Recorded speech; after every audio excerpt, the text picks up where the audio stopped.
tema bo tekla o kulturnih generacijah, o tem, kako so v Sloveniji nastajale, vplivale ena na drugo, pa tudi kako so hodile v korak s politiko, ali pa politika v korak z njimi, čeprav se vedno nekako zdi, da se bolj kulturniki pravzaprav zanimajo za politiko kot politika za kulturnike. Bom takoj na začetku malo cinična pa rekla, da mogoče pa to povezano z pridobivanjem državnih sredstev, ali pa sem šla že predaleč. Kakorkoli, ne zgodi se pogosto, da med kulturniki sedi tudi politično ime, tako da bom najprej dala besedo poslancu Združene levice Luki Mescu. Luka, živjo. Še to mogoče, da povem, prej smo se zmenili, da se danes vsi tikamo, ker smo v desetotetično intimnem objemu knjig, si mogoče to lahko prvoščimo. To, kar sem najavila, da pravzaprav se politika zelo malo zanima za kulturo, je bilo opazno tudi letos pred volitvami, kjer so bili programi strank za področje kulture zelo skromni, z izjemo Združene levice. Čemu je tako? V bistvu bi rekel, da je več razlogov za to. Zdaj ne bi v bistvu obtožil samo politike, da je taka, ampak v bistvu celotna družba je nekako postala zelo materialistično usmerjena in zelo malo se zanima v bistvu za te stvari, recimo posvetne. Zadnjič sem poslušal, mislim, da je bilo v ponedeljek na Valu 202 intervju z nekim gospodom Primožom Krkovčičem, ki je bil zelo tak prijeten, tako vagabundsko življenje živi, pač on je človek, ki, ne vem, gre v Grčijo za 2 leti, lovi ribe in se tam pač s tem preživlja.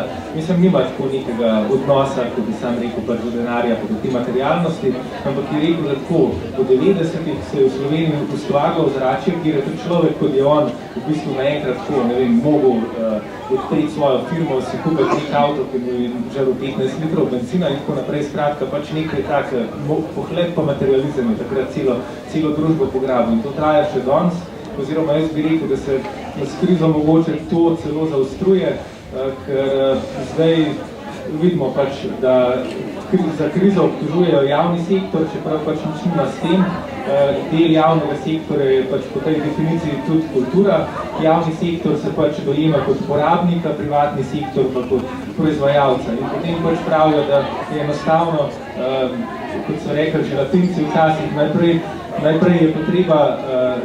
je treba preživeti, potem bomo pa filozofirali. In pač po tem kopitu, mislim, da v nekem kvazi zdravem razumu, pač potem tudi politiki, ki so ujeti v to ideologijo, pač enostavno razmišljajo na ta način, da je pač potrebno pač porezati javno porabo, prvo seveda pač stvari, ki ne bodo bolele, se pravi kulturo, tako kot Janša nekoč rekel, pač najlažje se v krizi odpoveš kinu, pa gledališču, pa ne vem, takim brezveznim stvarim in da se bodo pač namesto tega sredstva pač akumulirala v privatnem sektorju, ki bo pa, mislim, po tej teoriji pač omogočil neko dostojno življenje vsem. Pač zakaj v Združeni levici ne pristajamo na to prvič, ker pač ne vidimo odnose med javnim pa privatnim sektorjem kot odnose med proizvajalcem pa porabnikom, ampak sta ta dva sektorja pogoja eden drugega. Javni sektor pač zagotavlja nekako reprodukcijo družbeno, privatni sektor pa produkcijo. Zdaj, če zaustavimo reprodukcijo, potem tudi produkcije ne bo več. Oziroma, če mogoče banaliziram, če bi v družbi pač ustavili izobraževanje, zdravstvo in pa neko kulturno ozaveščanje ljudstva, potem pač tudi ne moramo pričakovati, da bo ta družba na kakršen koli način kot producent napredovala. To je prva zadeva. Druga zadeva pa je, da... Luka, bi te skar tukaj ustavila, pa mogoče nadaljujeva še kasneje. Okay. Na moji levi sedi Žiga Valetič, publicist in pisatelj. Pa bi se deloma seveda naslonila na to, o čemer je Luka govoril, samo malo drugače. Zdaj, vsaka otvoritev, pa vsak kulturni praznik, pripričana sem, da se je začela tako tudi otvoritev knjižnega sejma, se začne z govorom o tem, kako je kultura nacionalno pomembna, kar se mi zdi, bi lahko pripisali te vrste govor, predvsem eni kulturni generaciji, katera je to, skoraj sem ti odgovor v usta položila, ampak izvoli, no.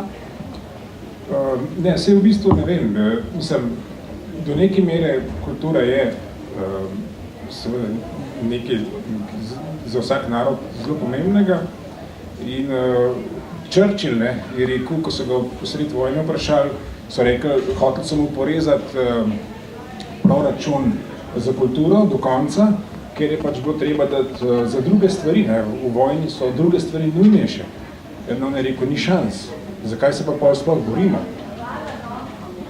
Tako da v bistvu do neke mere je kulturo treba tako razumeti.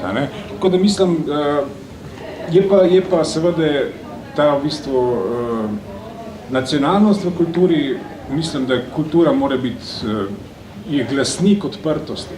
Je glasnik odprtosti do drugih kultur, ne samo zaverovanosti vase. Mislim, da zadnjih 5 let se v Sloveniji zaradi različnih razlogov zelo ukvarjamo sami sabo. Jaz temu rečem nekoliko na šaljiv način slovencologija.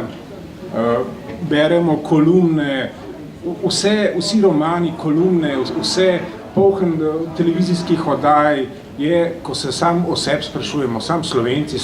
In v glavnem imamo vsi na jeziku, kako smo zavozili, kako smo grozni, kako smo nikakvi, kako je to vse kako smo zavozili do konca. In se mi zdi, da je v bistvu to tudi en simptom tega pretiranega ukvarjanja z nacionalnostjo na nek način. Je pa verjetno do tega prišlo zaradi različnih razlogov in jaz osebno vidim razlog v tem tudi v razlikah med generacijami, nasploh. Jaz danes ne vidim 2 generacije, mlade in stare. Jaz danes vidim 5-6 generacij. Jaz vidim, da se ljudje po 5 let razlike strašansko razlikujejo med sabo. Cele generacije ali pa 10 let, da so to čisto drugi planeti, drugi svetovi.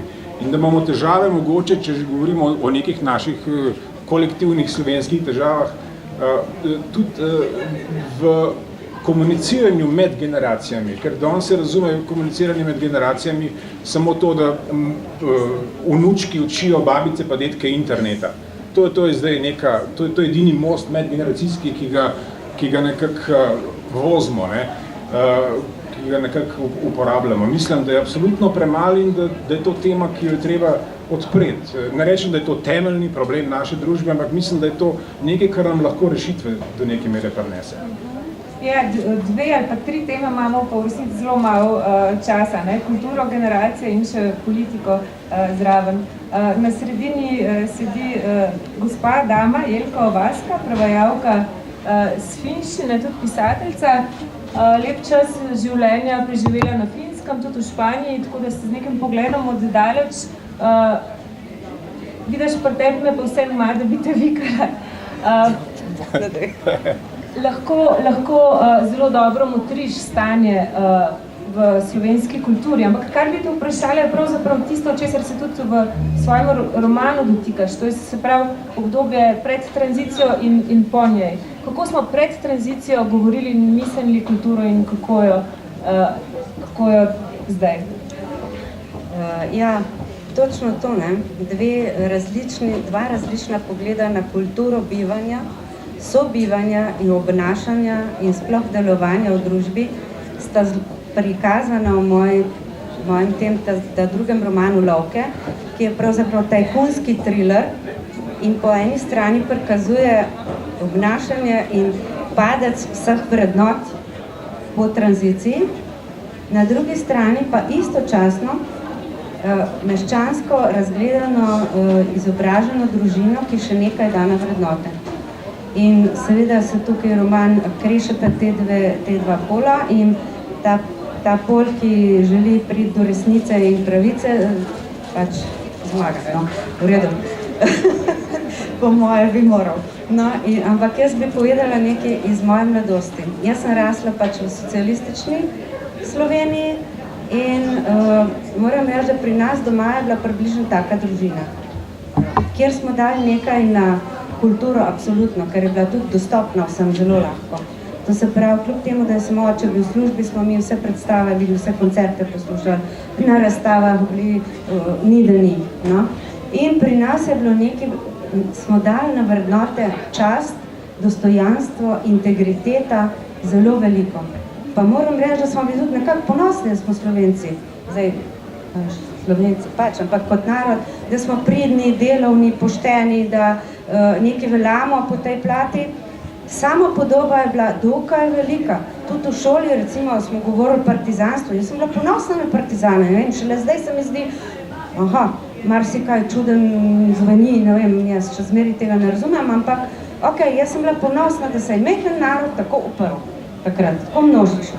Sem bila ponosna na solidarnost, na bratstvo, na marsikaj. Skratka, samo podoba moja je bila o Slovencih in o našem narodu visoka.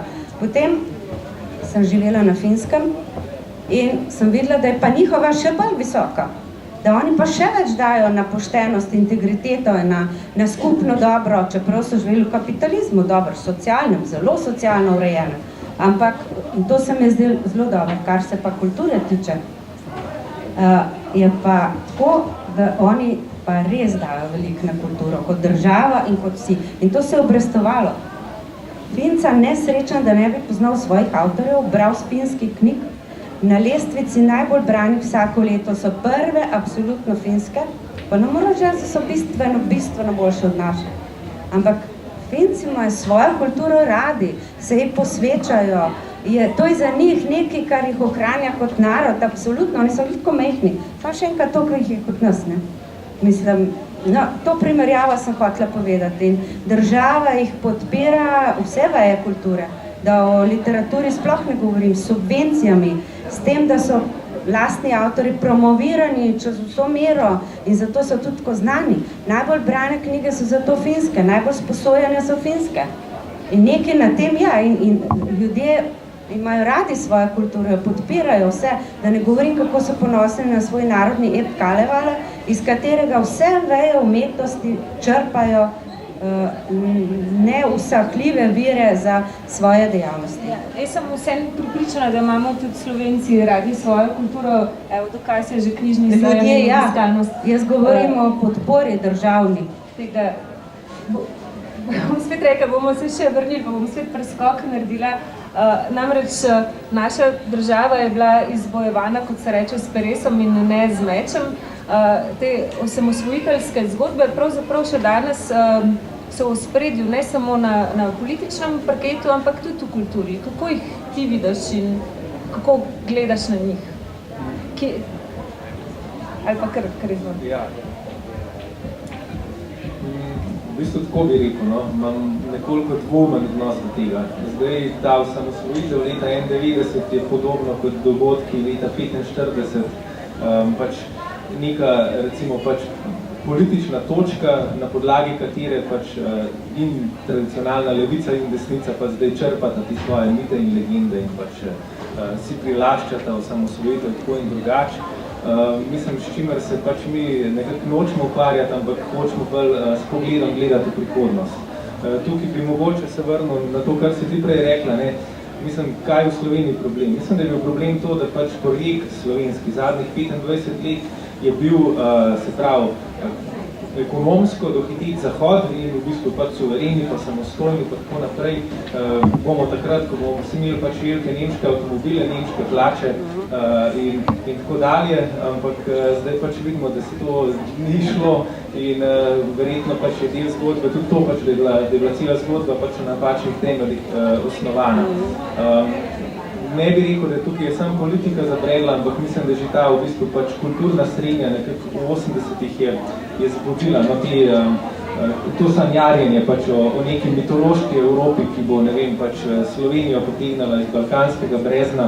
Mislim, v tem smislu imam jaz nekoliko negativen odnos do tega, ker nočem, da si svet slikamo črno-belo, nočem, da želimo v mitologijah, ampak želim predvsem pač, da se nekako pač pogovarjamo o stanju, kakršno je in o tem pač, kako se iz stanja, v katerem smo, mislim, na vseh ravnih in na materialnem in na duhovnem pač pognati na pot nekega napredka.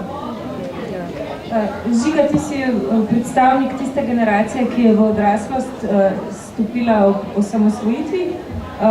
Se bom kar na en svoj tekst navezala, kjer sem pravzaprav rekla, da zaradi nekega schizofrenega bivanja v dveh različnih sistemih vam na misel ni prišlo, da bi se oblikovali v neko fronto s svojim jasnim programom, kar je mogoče tudi eden od razlogov, zakaj te osamosvojiteljske zgodbe še danes najbolje kotirajo. Kako pa ti vidiš zdaj ta svojo generacijo, no, bo ponestavljen? Ja, jaz sem v bistvu prvič sploh zasledil, da je nekdo govoril v Sloveniji o generacijskem romanu, mislim, da na platnici nekega romana od Nenca Gazvoda.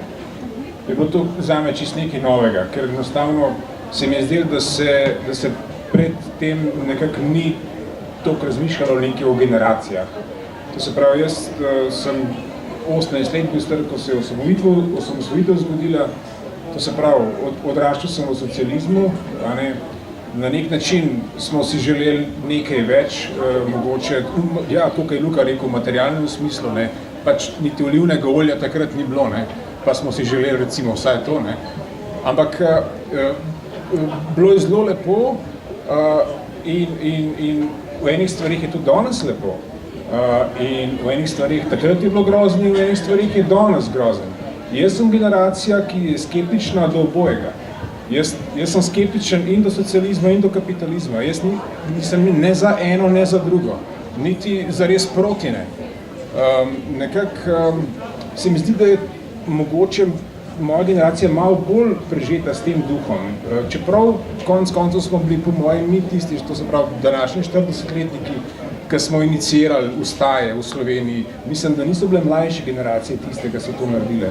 Ker se mi zdi, da recimo ljudje od 25... Ja, mogoče biti pa Luka tle konkretno. Ne, sej bi mi, sej ne nočem zdaj deliti generacij, dejansko nočem, ker gre za ljudi, ne, sej, ne, smo ljudje, ne, tisti, ki delamo stvari, pa vendar. Zdaj, torej, ja, so pa dejansko bile generacije že pred nami. To se pravi, če se mogoče vrnemo zelo daleč nazaj, to se pravi po vojni čas. Ne? Jaz imam eno zgodbo, ki danes želim na kratko risati, povedati. V bistvu vsi vemo, poznamo pesmi 4. To je v bistvu v kanonu slovenske literature ena pomembnejših zbirka. Zelo malo ljudi ve, da pesmi 4 so bile natisnjeni, je pa knjiga natisnjena z drugimi 4 avtorji prvotno. To se pravi, avtorji, ki so v drugem koraku šele prišli zraven, torej 4 velikani slovenske literature, so šele torej v drugem koraku prišli. Prej so bili 4 drugi, ki seveda politično niso bili primerni. In to se pravi, tukaj tudi kaže na to, koliko politika lahko poseže v kulturo do kakšne mere, da se v bistvu iz ene take male geste razplantijo pravzaprav 4 ogromne kulturniške karijere, ki so krasne, ki so čudovite, da ne bo pomote. Ampak vendarle, njihovo usodo je do neke mere zaznamovala politika. To se pravi, tega sploh ne sodim, ali dobro ali slabo. Jaz sam pravim, kako so v zgodovini se formirale določene generacije kulturne. Danes, recimo moja generacija, jaz mislim, da mi nimamo problema s tem, da česa ne bi smeli pisati, česa ne bi smeli snemati in tako naprej. Mislim, da tukaj ni kaj dost diktata, saj jaz ga ne čutim zares. Vidim pa, da je en drug diktat kulturne politike, ki pa se vleče še iz časov, ki so bili drugačni kot današnji. Pa mi govorim zdaj socializem, kapitalizem, ampak tehnološko drugačni. Danes živimo v dobi filma, televizije, videa in film je med najbolj zapostavljenimi panogami v Sloveniji. To se pravi, celotni filmski svet v Sloveniji dobi 4-5 milijonov letno, kar je manj kot dobi ljubljanska drama. Kulturna politika, torej skrbi za gledališče, če tako rečem, film, tiska pa najbolj neposredno lahko nagovarja množice, se mi pa zdi, da se ga politika zelo boji. In to že 20 let. Mislim, da je bila gospa Širca edina, ki je hotela povišati sredstva za film in potem mislim, da so jo tudi tukaj porezali. Jaz mislim, da se filma politika izrazito boji, ker je močen, ker nagovarja milijone hkrati in poseže tudi v tujino. Literatura te moči nažalost nima, film jo ima. Zdaj ne vem, kako pa politike dejansko tudi razmišljate v tem smislu, ampak to je pa stvar kulturne politike. No? Jaz zdaj si se malo tudi že financ dotaknil in sem se spomnila ene krasne anekdote, ki je zadnjič na seji Nacionalnega sveta za kulturo ko je povedal Vuk Čosič in je rekel, ko v bistvu kulturniki govorijo o kulturi, vedno govorijo o denarju, ne? Ko se pa v bistvu gospodarstveniki, bančniki in tako pogovarjajo o kulturi, pa govorijo o kulturi, ne? Tako da smo morali priti tudi za tega dela. Seveda, ja. Moj pomislek je bil, če ni pač ta nacionalni diskurs prisoten ravno zato, ker se s tem opravičuje sredstva, ne? Bolj kot je kultura nacionalno pomembna, boljš kot je, ampak mogoče ne gremo v te vode. Jaz res hitim, ker nimamo veliko časa. Jelko bi še vprašala, kako pa ti gledaš na svojo generacijo? Kaj je bilo omogočeno, kaj ni bilo omogočeno? Tako malo z kritične distance tudi. Jaz sem že nakazala to, da nekako noben ni bil politično opredeljen, ne za, ne proti, živeli smo dokaj neutralno. Pri nas je bilo pomembno izobrazba, šolanje, se kulturno izobraževati tudi in vse te človeške vrednote. Jaz ne vem, v tistih časih morda smo bili bolj skromni, nismo želeli ne vem kaj vse zase. Tudi druge nisem imel, če se primerjaš z drugimi, pa vidiš, da vsi nekako živijo približno, solidno, enako, mi si ne toliko zavisten, ne želiš si ne vem česa vsega, na račun goljufij in ne vem velikih nečednosti in nepoštenosti, to, kar je danes, zato pa pravim, da so se vrednote strašno spremenile od takrat do danes. Danes, mislim, so postale vrednote boj za oblast, boj za denar, boj za ne vem kaj vse, da ne govorim čist narobne stvari, no. In zdaj se širijo vse, kar spoznamo in vemo o nepravilnostih, nečednostih, lobiranju, hobotnicah, strahovitih stvari, ki se v ozadju dogajajo, ne samo tisto, kar se na medijih in v spredju, mislim, ne rata stran. Jaz moram reči, zato pravim, da je tukaj eno veliko vprašanje samopodobe. Kaj to pomeni za prihodnost Slovenije in prihodne generacije, ta strahoten padec samopodobe. In jaz bi vaju izvala, da malo povesta na to temo, ker jaz sem le od vaju malo starejša, ne? Ne, dosta pa sem. No, skratka, in mogoče po srcu ne dosta. Ampak bi res vaju izvala, ker o tem sem se zadnjič pogovarjala z mojo zelo dobro prijateljico in mi je prav opozorila na to, ker so se pogovarjale o razlikah, ne? In me je opozorila na to, da samopodoba nas samih o sebi je katastrofa danes. Vsaj tako jaz vidim. In tudi, če vprašaš mlade, kaj pa bi, kakšni bi že šli ven študirati, pa ven v službo, pa ne vem kaj, drugi pa imajo toliko slabega zapovedati čez vse, kar vidijo, berejo, spoznajo, da se jim že po domače reče fučka za bodočnost. A ni to grozen? A ni to grozen? Ja, te teme se v bistvu Žiga že prej dotaknil s tako imenovano slovencologijo, ne? Pa mogoče še v neformalnem delu tudi nadaljujemo, no? Luka, v bistvu si ena redkih, ali pa tudi ne, no, politično izjemno angažiranih izjem svoje generacije. Se mi zdi, da, no, tle smo pa ista generacija, ne? Da smo bili izjemno apolitični, dokler se je pač dalo, dokler so prišle vstaje in potem smo hitro pridobivali znanje. Ti si nasprotno že prej tudi politologijo študiral, bil aktiven. Kako vidiš to generacijo in mogoče svojo vlogo v njej? Ja, jaz bi se mogoče kar na to navezal, kar si ti Žiga prej odprl. Mislim, da se generacije se formirajo v odnosu do zgodovinskih dogodkov. Zdaj, recimo, pač najpomembnejši zgodovinski dogodek, oziroma jaz bi rekel, da sta dva, osamosvojitev in pa kriza. Mislim, recimo, pač začetek nekih tega slovenskega sanjarjenja, pač o tem, kako bo Slovenija pobegnila iz mitološkega Balkana, pa postala Nemčija in v bistvu konec teh sanj, pač leta 2009.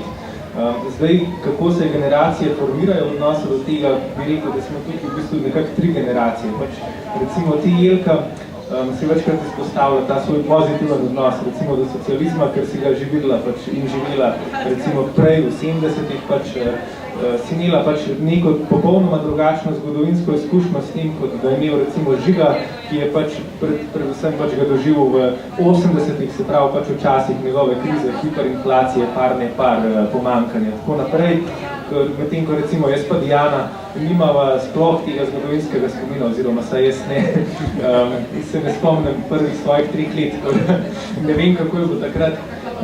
In v bistvu tudi na ta način pač vsak po svoje pač govori v teh časih, oziroma vsak po svoje si je tudi vzpostavil skozi svojo osebno izkušnjo odnos recimo do nekih alternativ kapitalizmu. Jaz mogoče, ne vem, včasih preveč lahko govorim o socializmu, čeprav pač sem seveda kritičen in do jugoslovanskega projekta, sploh pa pač do socializma v drugje. Mislim, ni moja politična pozicija na noben način nostalgična, ampak kar želimo je pač pobrati svetle točke iz tega projekta in jih pač uporabiti kot neke napotke, pač kako se izvleči iz te krize, ker ne nazadnje, pač, če se spomnimo, ta kriza je zelo podobna tisti v 30-ih, ki so jo pač z socialdemokratskimi in pa socialističnimi projekti konec koncev tudi razrešili. Zato je pač verjamemo, da je danes prav ta politika nekako to, kar rabimo. Pa mogoče še ena stvar Žiga, ki se jo prej zanimivo omenil, glede filma in politične kulture. Nisem še veliko razmišljal o teh temah, ampak ja, mislim, da je tudi zelo pertinentno vprašanje, recimo, zakaj država ne namenja več sredstev za kulturo ali pa zakaj pač bolj ne podpira pač avtonomne kulturne produkcije. Mislim, da je politično vprašanje, ker politiki se danes bojijo politiziranih množic. In kultura tukaj pač kot neko sredstvo pač ideološkega boja jih plaši. In mislim, da oni najlažje pač, oziroma saj te etablirane stranke, ki so vedno bolj šibke, najlažje živijo na način pač, da probajo družbo čim bolj pasivizirati in jo čim bolj razorožiti, mislim, pač instrumentov, kakršnih je lahko recimo filmska produkcija, sploh če bi ta zajela množice. Mislim, kaj lahko to sprovede, smo videli recimo pač v poplavi Nove levice v 60-ih, ki je bila v bistvu kulturna levica, ampak je tako, mislim, pripeljala praktično pol sveta pač na rob družbene revolucije takrat. In mislim, da pač iz te izkušnje nekako danes recimo kapitalistične elite ali pa ne vem, predvsem v državah, no, kjer so šibke, kot so v Sloveniji, se poskušajo to čim bolj zamejiti, zato da imajo enostavno mir pred tem. Mislim, da je to pomembna točka, o kateri treba govoriti. Jaz lahko v bistvu nekaj dodam, kar sem jo trnal vmes. Recimo, jaz sem zamudil kot najstnik punk gibanje.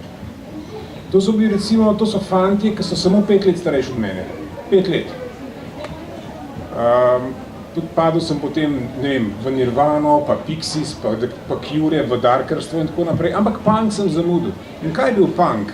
Punk je bil liberalni upor proti v bistvu tem komunističnim, socialističnim nomenklaturam, ki niso več izvajale socializma tako kot ne bi ga, recimo. Ne?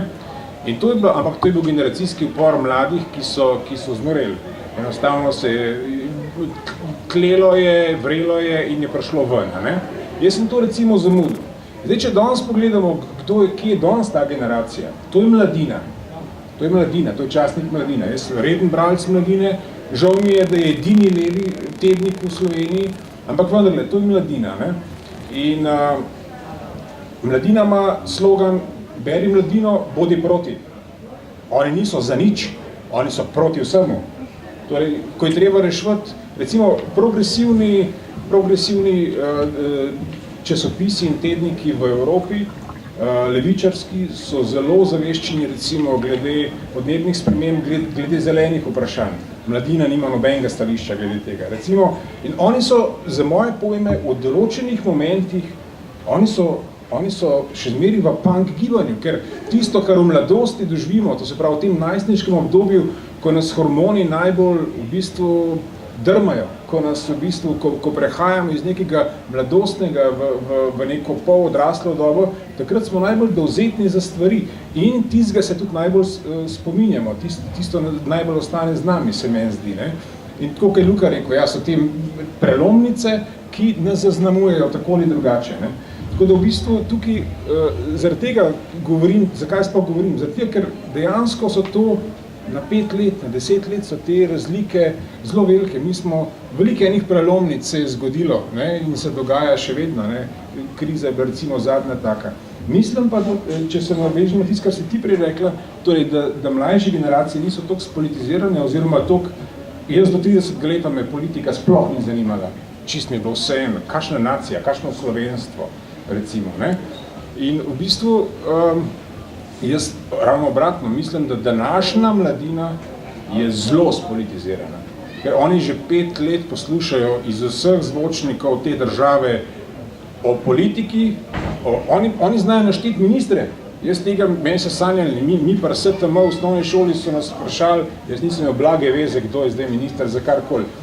In to danes 5-letniki znajo povedati, lega, to je pa ta, res, brez heca. In je to, se mi zdi, da spet prihajajo nove generacije, ki jih današnji trenutek zaznamuje spet na nov način, na način, ki ga nobeden od nas, ki tukaj sedimo, sploh ne razume še. Tam nam že malo mahajo, tako da čisto še zadnje vprašanje, preden odprem še debato za publiko. Še 10 minut. Luka, kakšen je obet za te najmlajše, ki so stari 5, 10, eno tako vizionarsko vprašanje, kaj jih čaka v prihodnosti Slovenije, ali pa skoraj v državljanstvo? Pa tako bi rekel, no, če se je zadnjih 25 let pač vlak družbe peljal po nekih tirih, je zdaj iztiril. In zdaj je pač od nas, od našega kolektivnega delovanja pač odvisno, na kateri tir bomo pač to lokomotivo naprej navesti. Mislim, kriza pa čas reševanja krize je v bistvu pač čas odgovarja na to vprašanje, kam se želimo kot družba usmeriti. Tako da od recimo pač prihodnost naših otrok bo, po mojem, predvsem odvisna od našega kolektivnega delovanja, se pravi pač zdaj aktivnih generacij.